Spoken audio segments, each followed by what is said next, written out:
আমরা সবাই তো আসলে মুসা আলাইসাল্লামের ওই ঘটনাটা জানি যে উনি এক ঘুষিতে ফেরাউনের এক বিশ্বস্ত লোককে মেরে ফেলেছিল। তো উনি এই ঘটনার পরে ফেরাউনের ভয়ে উনি মিশর ত্যাগ করে উনি হাঁটতে হাঁটতে মরুভূমিতে হাঁটতেছিল।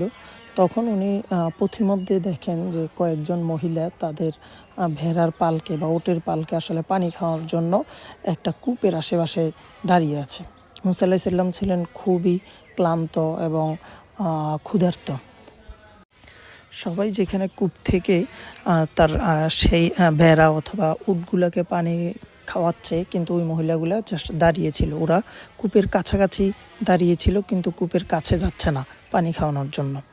তো উনি যখন ওই মহিলাদের কাছে গেলেন এবং জিজ্ঞেস করলেন যে আপনারা এখানে দাঁড়িয়ে আছেন কেন কূপ থেকে গিয়ে পানি খাওয়াচ্ছেন না? তখন মহিলারা বলল যে কূপের আশেপাশে কিছু পুরুষ দেখা যাচ্ছে যারা আসলে আর দুষ্ট প্রকৃতির, আসলে দেখতে ভালো মনে হচ্ছিল না আর কি, হয়তো প্রবলেম করবে এরকম।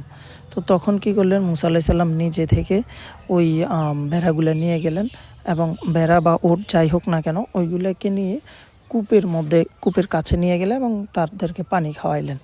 এবং পানি খাওয়ানোর পরে উনি আবার এই ভেড়া বা উটগুলোকে নিয়ে ওই মহিলাদের কাছে নিয়ে গেলেন। ঘটনাটা আসলে এখানেই শেষ হয়ে যেতে পারতো, কিন্তু উনি ওইখানে এই মহিলাদেরকে উপকার করার পর এক মুহূর্ত দাঁড়ালেন না। উনি আবার কূপের কাছে গেলেন এবং একটা ছায়া দেখে ওইখানে শুয়ে পড়লেন। শুয়ে আল্লাহকে ধন্যবাদ দিচ্ছেন। কেন ধন্যবাদ দিচ্ছেন? শুধু এতটুকুই বলতেছেন যে আল্লাহ, আমার দ্বারা একটা কাজ বা একটা উপকার হয়েছে, অর্থাৎ আমার কাছে তুমি একটা এমন সুযোগ পাঠিয়ে দিয়েছ যেটা আসলে আমার নিজের উপকার করা আর কি। তো আমরা নর্মালি কি করি, কাউকে উপকার করার পরে একটা ধন্যবাদের আশা করি অথবা মনে করি তাদের থেকে কোনো অ্যাপ্রিসিয়েশন পাবো, কিন্তু বাস্তব অর্থে হচ্ছে আমরা তাদেরকে উপকার করি নাই। আল্লাহ নিজে ওনাদেরকে আমাদের কাছে পাঠিয়েছেন যাতে আমরা নিজের উপকার করতে পারি।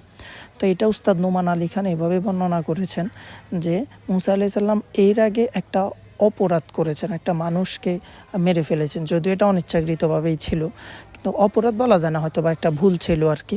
তো উনি ওই ভুলের প্রায়শ্চিত্ত করতে যাচ্ছেন বা গিল্ট ফিল হচ্ছিল ওনার। এই গিল্ট ফিল থেকেই উনি আল্লাহর কাছে সাহায্য চাইলেন এবং আল্লাহ ওই দুইটা মহিলাকে পাঠালো যাতে উনি তাদেরকে কিছুটা হেল্প করে নিজের প্রায়শ্চিত্তটা দূর করতে পারেন।